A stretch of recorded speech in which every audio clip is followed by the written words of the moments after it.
6 of Srimad Bhagavatam, chapter 14, entitled King Chitraketu's Lamentation, text number 6.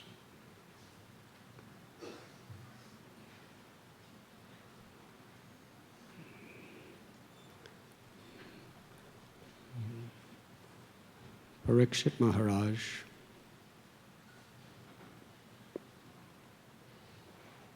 the great descendant of the Pandavas, who had the supreme fortune of directly seeing Krishna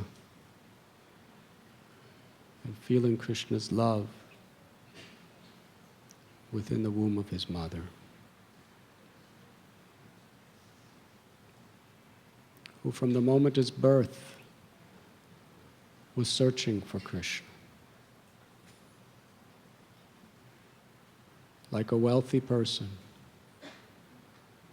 who had lost his treasure in life. He saw Krishna.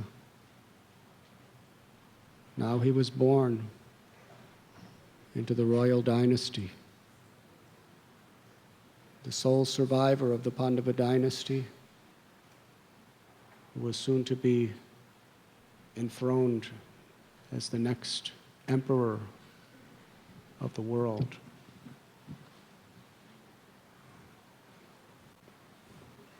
But he was like a man who had a fortune and lost it all, because he could no longer see Krishna. He longed, he prayed for that treasure to return. And wherever he went throughout his life, he was observing, watching, looking for Krishna. Krishna tells in Gita, for one who sees me everywhere and everything in me, for him I am never lost, nor is he ever lost to me. If we're looking for Krishna, we will see Krishna everywhere. In separation, within our heart, we see. When Krishna was in Vrindavan, the gopis were seeing him with their eyes. But after he left for Mathura and then Dwarka, they could not see him with their eyes. But in their separation, they were seeing him within their heart. And therefore, everywhere they looked, at every leaf of every tree, every flower, every house, every person, they remembered Krishna. In remembering Krishna, we see Krishna internally. To always remember Krishna and never forget Krishna is the process by which we see Krishna.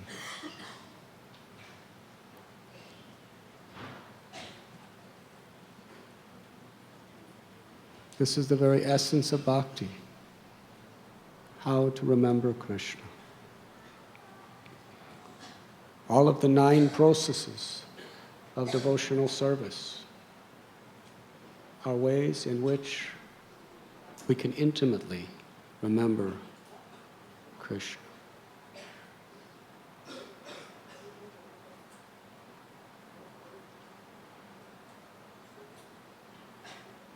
By offering the fruits of our activities to Krishna,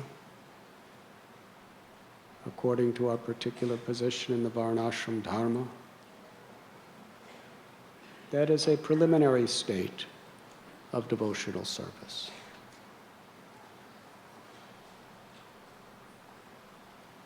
When Sri Chaitanya Mahaprabhu was told in Udupi by some of the leaders there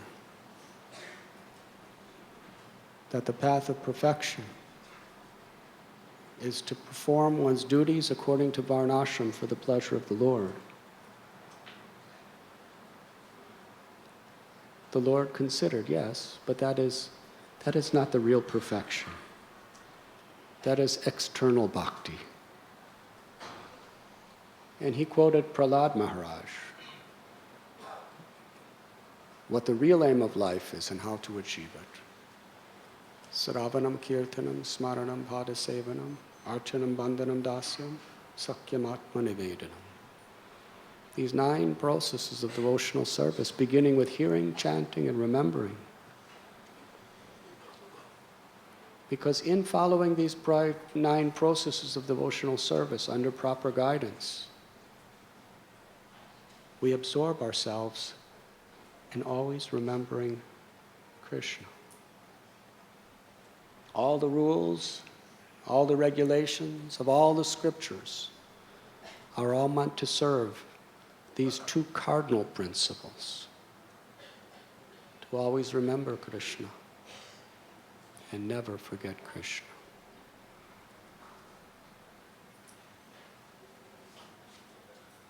Sri Chaitanya Mahaprabhu especially taught the most honest and effective way of cultivating this remembrance of Krishna in a mood of separation. Because we cannot see him everywhere with our eyes. But if we're searching for him, if we're looking for him, we remember him. When you're longing to see someone, that remembrance is very powerful. It can distract your mind away from everything else. Not just a casual remembrance. In ordinary religious ritual, we may not remember at all. We may be thinking of something completely selfish or material while we're performing our puja.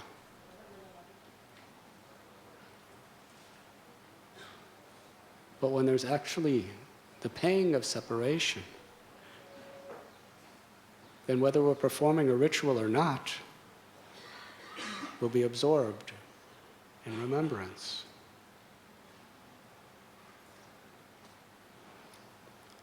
So this is the great mercy Parikshit Maharaj received. Before he was even born to see the light of the world, he saw Krishna. Before he saw his mother or his father or the light of the day, he saw Krishna. The womb is a very dark place. I don't remember specifically, but it seems that it would be a very dark place. 9 months in the womb of a mother. During the last duration of that confinement, the embryo is conscious, seeing, feeling, tasting, aware of the pleasures and pains it's undergoing, completely bewildered.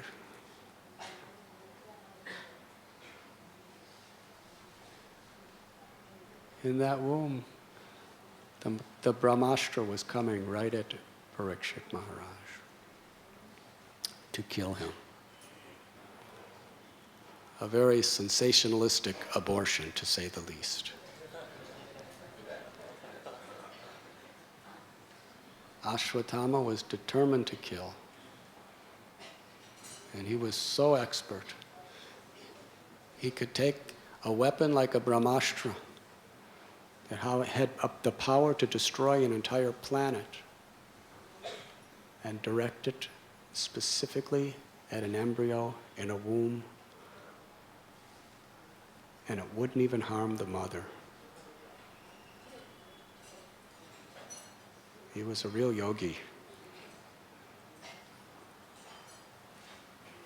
So the Brahmastra was coming.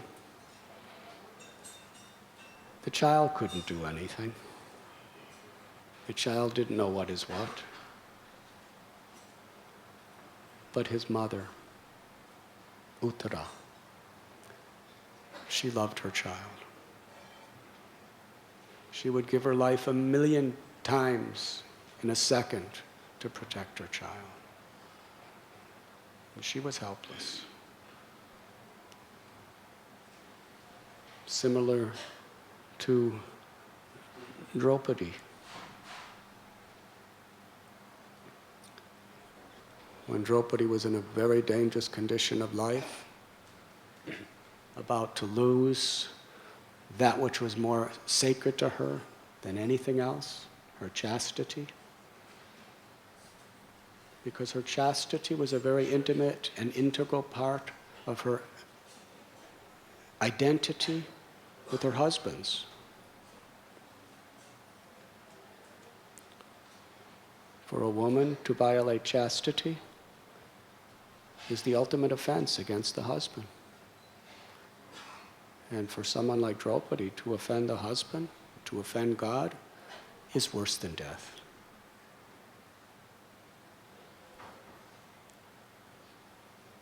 So she was praying, but she was helpless. But she cried out with Krishna with such feeling that Krishna came to save her. Uttara is in the same situation. Her own child, her only child, was about to be killed. And there was no question of another child, because her husband was already dead. And there was no question that she would ever remarry. So that was it. If she wants to be a mother, it's it. It's the one and only chance. Husband's dead. She cried to Krishna. And this is a very philosophical principle. That we are covered in the darkness of ignorance. Om agyantimirandasya gyananjana chalakaya chakshurun militam yena tasmai sri gurave namaha. The conditioned soul is like in the womb of material nature, in the womb of ignorance, in great darkness, where there is danger at every step. So many inflictions will come upon us.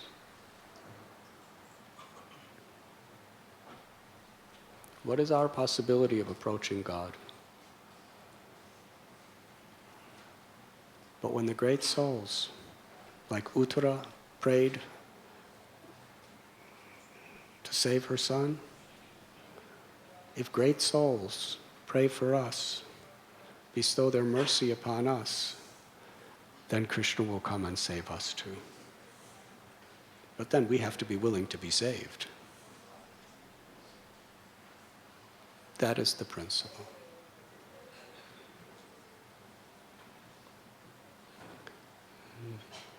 At the Pune Yatra, our dear Gaurvani Prabhu, who made us dance and sing so joyfully with his kirtans, at the end, if you remember, he was expressing very sincerely from his heart that the only reason I'm a devotee at all, or I am where I am, was due to the prayers of my mother. Do you remember? He meant it. He's grateful. He was born a devotee, but he was distracted, like so many people when they reach their teenage years in America. But despite how hard he tried, his mother's prayers attracted Krishna to pull him back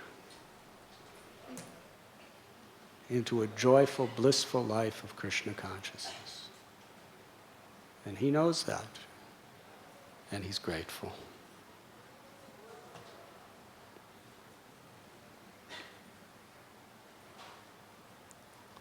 Srila Prabhupada's disciples,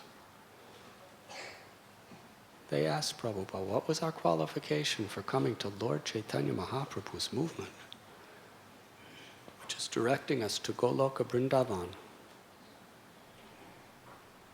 He said, you had no qualifications. I made your qualifications. Anjaladuta, he was praying to Krishna to be an instrument to save us.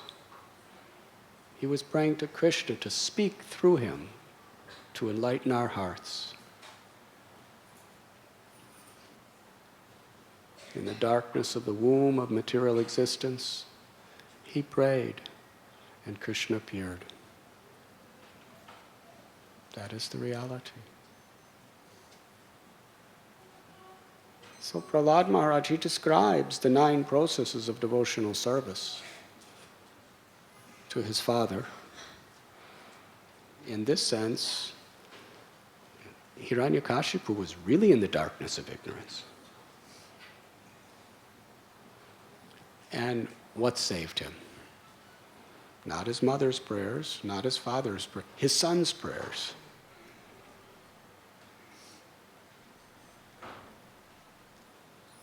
After Prahlad describes the 9 processes of devotional service, he explains to Hiranyakashipu that really the only possible way to follow these 9 principles of bhakti properly, Naishammatis tavat urukramangrim sprishatyanartha pagamo yatartha mahiyasam padarajobhishekam viskinchananam navranityavat. One must have the blessings of great souls. Narada Muni prayed for Prahlad. Prahlad prayed for Hiranyakashipu. Srila Prabhupada's praying for all of us. This is a disciplic succession of being prayed for.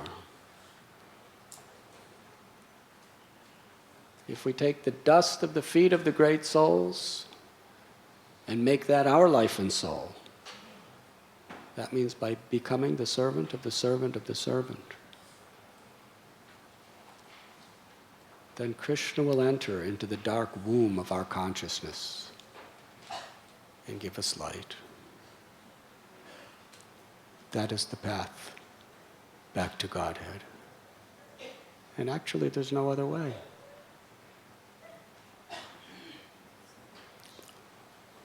Rupa Goswami tells that how does one really come to the path of devotional service? We can give so many explanations, but in essence, it comes down to only one thing. Nobody can come to the path of devotional service without receiving the mercy of a Vaishnava.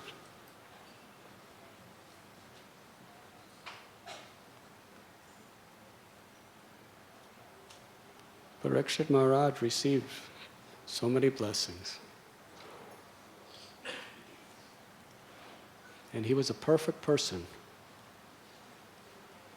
He ruled the kingdom in such a way that he made the world Krishna conscious. And even Kali had to stand back. What a soul he was. We see today how much influence Kali has over this planet. What is the power of Kali? Tremendous energy. Here is one man that forced Kali down to his knees to bow his head, and who could not, had to beg Parikshit Maharaj, give me somewhere. As long as you're king, there's no place for me. I can't even enter into a cell, into an amoeba as long as you're king. Give me some place, because I need somewhere to rule. I'm a so-called Kshatriya too. Parikshit Maharaj says, wherever illicit sex, intoxication, gambling, and meat eating are, that's your kingdom. You can rule and control over anyone who's doing that. And what was Kali's response? There's no such thing as those sinful activities in this world as long as you're king. Nobody would ever dare to do that. Everyone's Krishna conscious. So still, there's no place for me to go.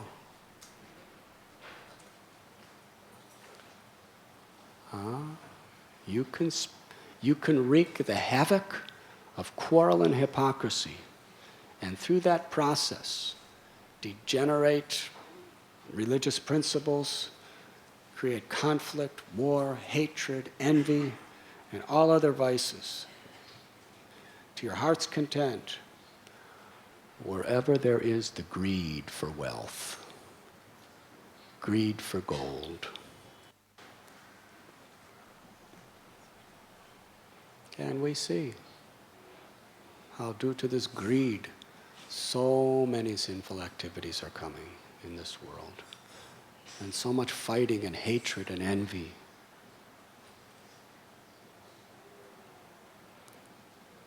Yesterday, a very, very, very wealthy person was speaking to me who was in another country and said, in the villages, the people are so poor, but they look so peaceful and happy.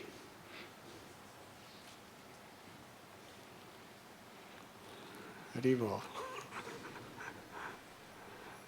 That's because they're not greedy. Whatever little they have, they share with each other and they're happy.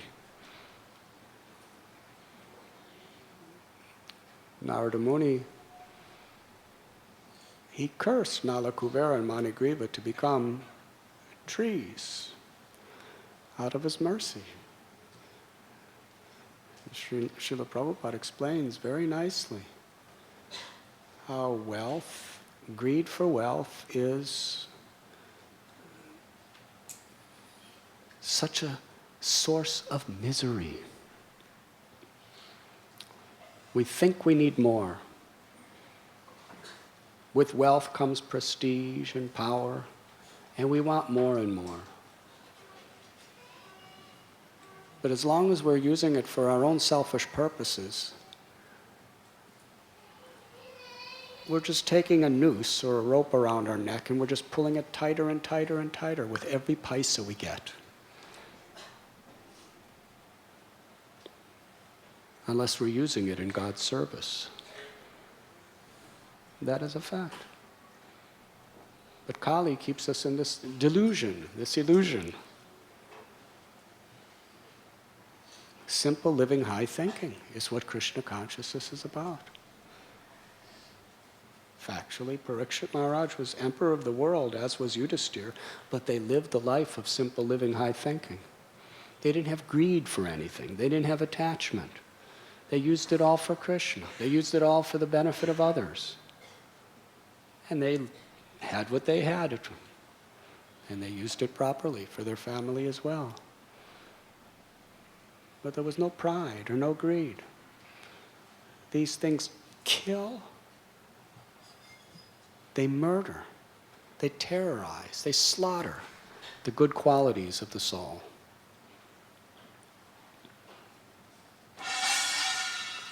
Hare Krishna. Radha Gopinath are expert at special effects in this time.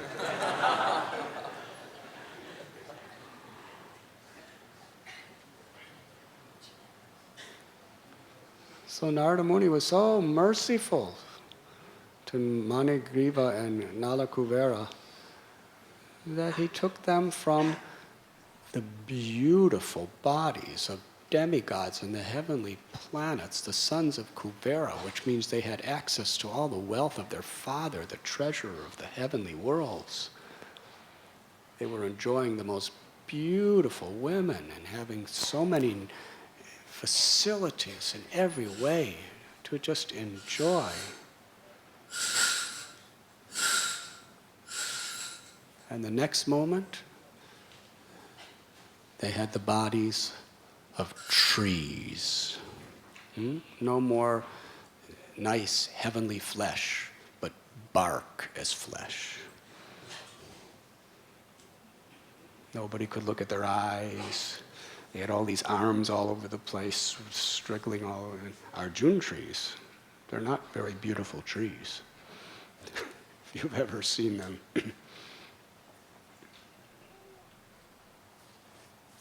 For 100 years,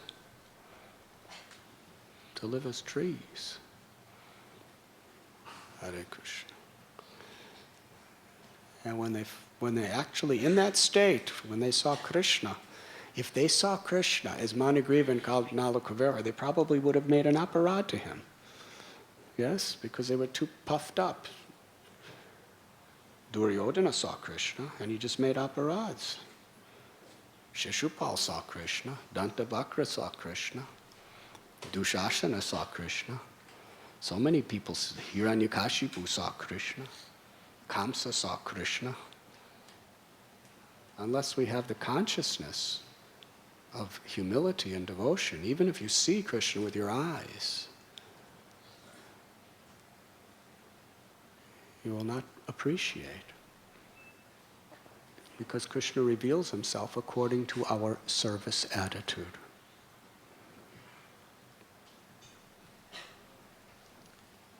So as trees, they were really humbled.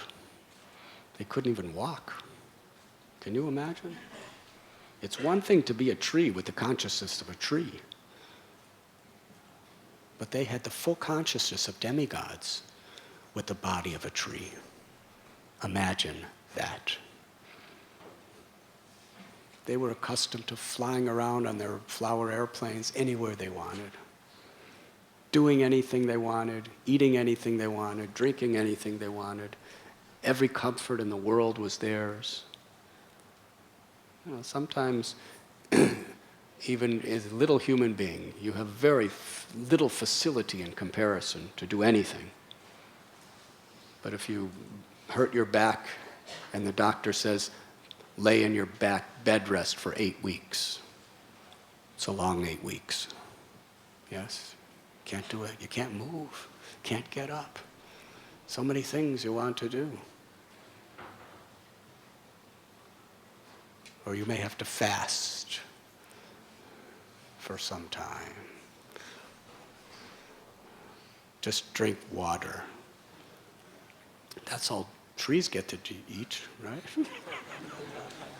They were eating fine heavenly foods, and now all of a sudden all they get is just water that falls from the sky.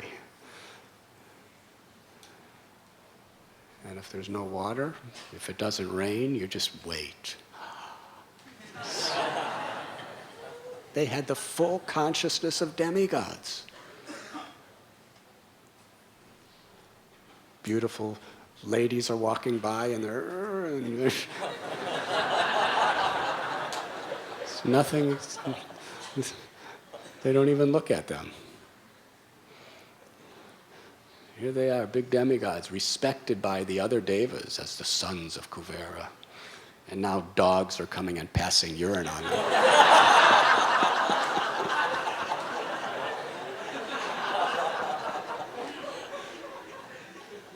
You're laughing, but they were not laughing. They had to get used to this new lifestyle. It's culture shock.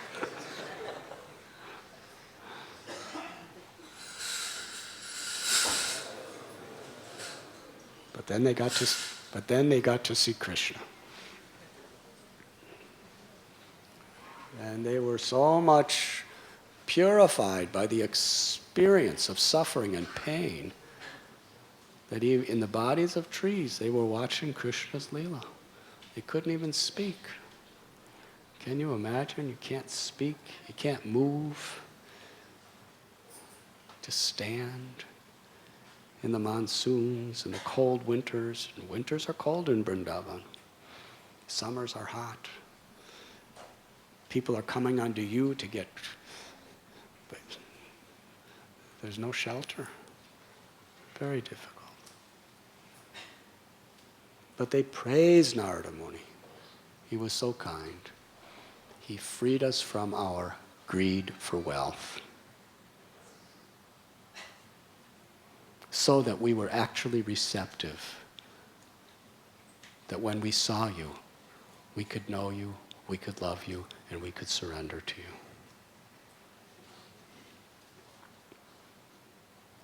you. Parikshit Maharaj, this was his power. Single-handedly, he subdued Kali, had him bowing his head at Parikshit Maharaj's feet. And he was not just a ruler who sat in an office.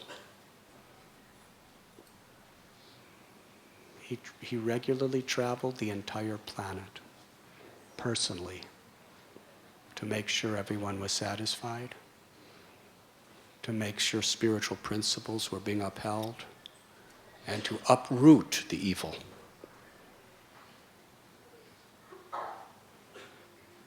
Such a king. And he was cursed to die for a small mistake. But like so many stories in the Bhagavatam, it really was only apparently a mistake. Ultimately, it was Krishna's will. How is Parikshit Maharaj, who was so totally self-controlled, who was so compassionate to all living beings, who was such a protector of the Brahmins, why would he become angry at a Brahmin just because he was thirsty? Yes? It was completely out of his character. It was really out of his character.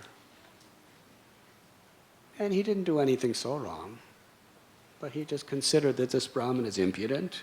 He's not welcoming a guest that comes to his house. You didn't even give me a garland? Well, here's a garland for you. And he put a dead snake on his shoulders.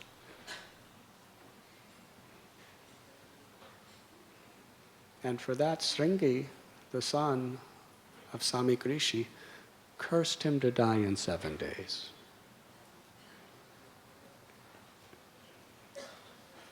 Kali somehow or other got right into that son and made that curse so that he could rule.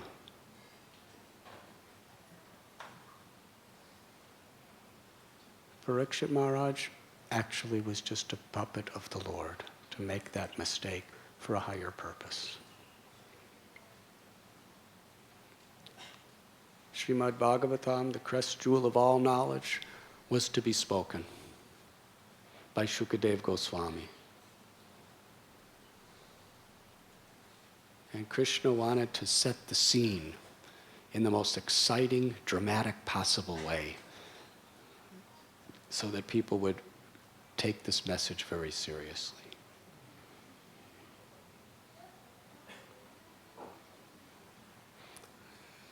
I have been told by capitalists of this country and others who are in propagating various consumer goods that advertising and packaging is such an important part of convincing people to buy a product. Yes? Well, Krishna wants everyone, as many people as possible, to take this Srimad Bhagavatam seriously. So he set the stage. He created this package where the king of the whole planet was cursed to die in 7 days. What is he going to do? Yes? Now, if George Bush was cursed to die in 7 days, But he's only the king of, not even the king. In a couple years, he's gone, right? King means for life. He's just, 8 years.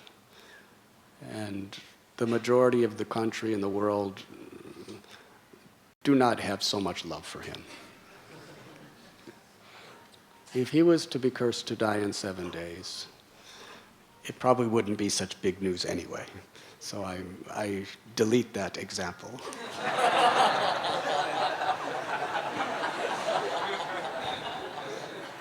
But Parikshit Maharaj was loved by everyone. This is amazing. What is he going to do? He gives up everything. He goes to the bank of the Ganges at Shukatal. Have any of you been to Shukatal? Krishnananda Prabhu, you have been everywhere.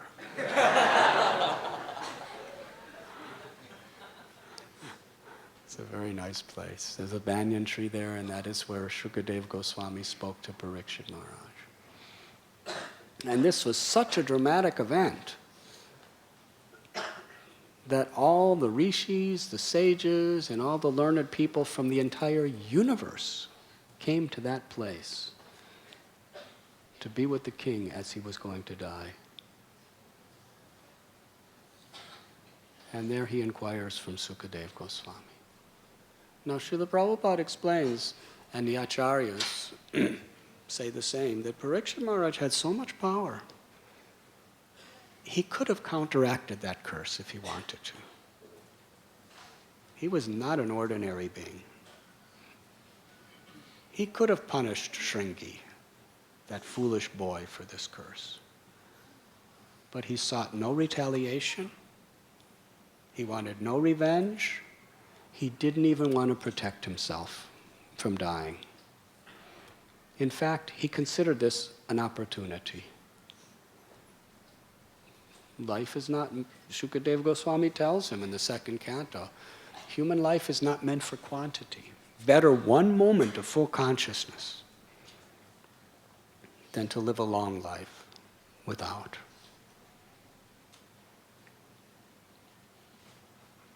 So, yes, Parikshit Maharaj welcomed the curse as the grace of God.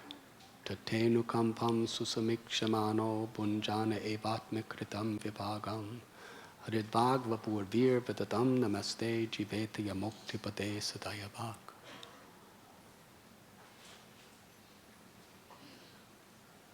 This is Krishna's grace. He's trying to help me. And he wanted to utilize every moment of that 7 days for the highest purpose, to hear and chant the glories of the Lord. He received the blessings of so many great devotees. And he sat at the feet of Sukadev Goswami.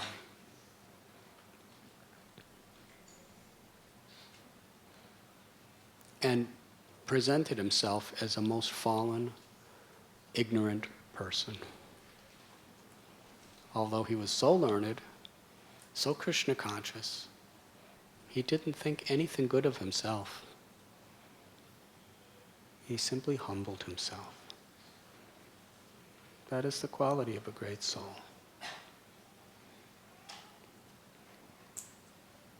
Parikshit Maharaj is sitting there on Mother Ganga's bank in the presence of Vyasadeva, Narada Muni, Vasishta Muni, Vishwamitra Muni, Devala Muni, Bhardraj Muni,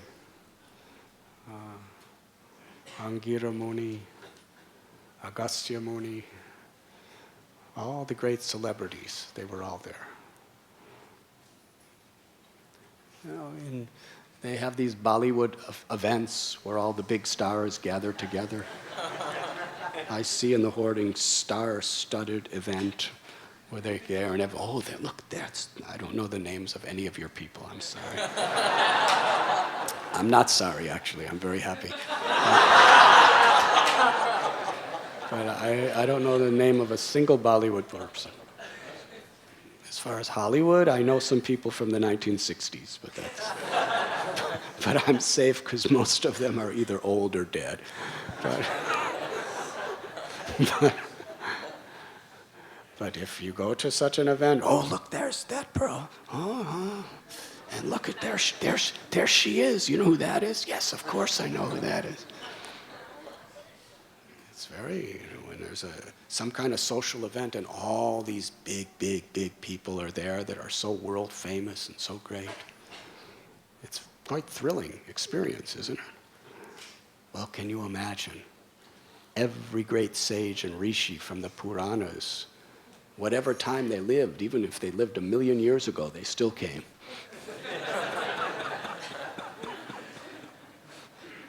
They were all there. Look, it's Vyasadeva. Live in person. And there were thousands of such rishis. Who we read about, who we hear about, who we pray for. The gurus of the greatest personalities that ever lived, they were all there. It's amazing. All out of love for Parikshit Maharaj. Such blessings.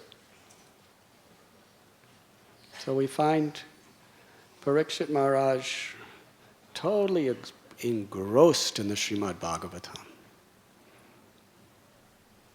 A little later, when he comes, he's going to tell Shukadeva Goswami that previously, this is in 10th canto actually, previously, when I was just a few hours, I had no water. I was so thirsty that I made that mistake and offended Samik Rishi. But here, I have not had a drop of water or any food for many, many days. And I haven't even slept. And I'm not feeling the slightest bit of hunger, thirst, or fatigue. Because I'm being nourished by the flow of nectar that's coming from your mouth in the form of the narrations of Krishna Katha. He was absolutely absorbed in Krishna Katha. The best way to remember Krishna is to be absorbed in Krishna. Krishna consciousness is about absorption. Absorbing our minds, our hearts, our consciousness in Krishna.